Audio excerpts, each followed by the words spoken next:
What are some obstacles to overcoming homelessness and more or less finding stable housing? Well, that's a great question. And I like how you phrase it as obstacles, because one thing that we know about houselessness is that it's almost never one thing.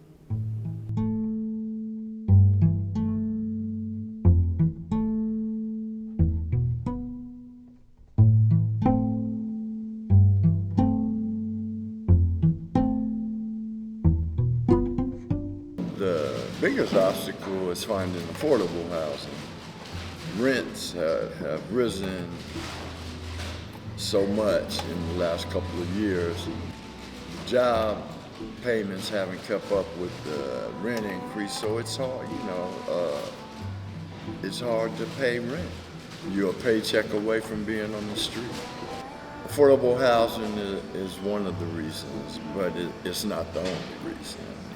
Drug use, alcohol, split up families, and so it's a lot of different factors that go into how people end up downtown. And I think probably the greatest obstacle, right, to layer it on top of all of those other things is just the fact that society demonizes, oftentimes blames people for their situations of houselessness, and would care to not even have to look at them, right? And not even have to deal with them as people. So sort of the shame, I think, that many times people who are unhoused are forced to sort of feel. These obstacles are not getting any easier to overcome. This is due to insufficient systemic change from the government in supplying more affordable housing. Further on, a lack of support for people experiencing drug addiction or alcoholism, in which that hinders their ability to even attempt to find stable housing.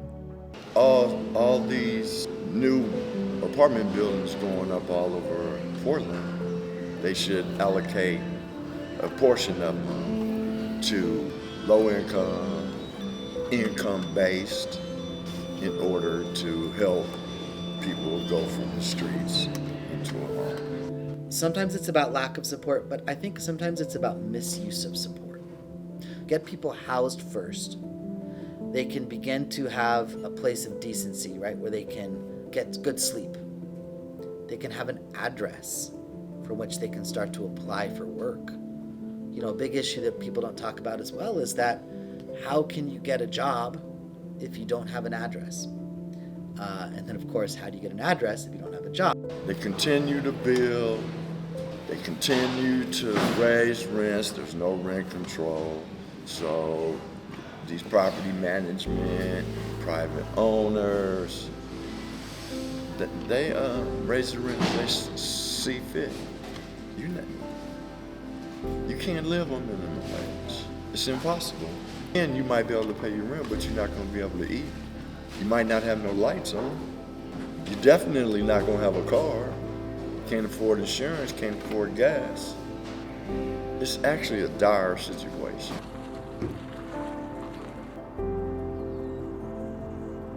The first step of works of justice is oftentimes education. This generation coming up through school is they want to activate.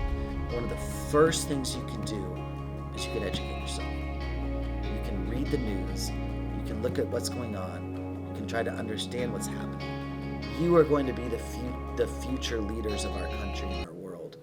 Well, Catholic social teaching, it's a rich treasure that the Church offers and has offered through the centuries to work toward a more just society. Catholic social teaching has developed over time the work of great thinkers and of great people who have gotten involved in their communities trying to bring about a more just world. The Church has considered housing among those most important needs and using government, right, structures of government to help bring about a more just society, right?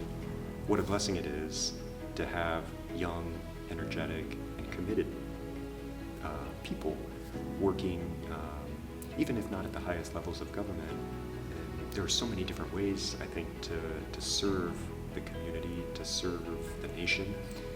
Each person brings a different set of gifts and a different set of talents.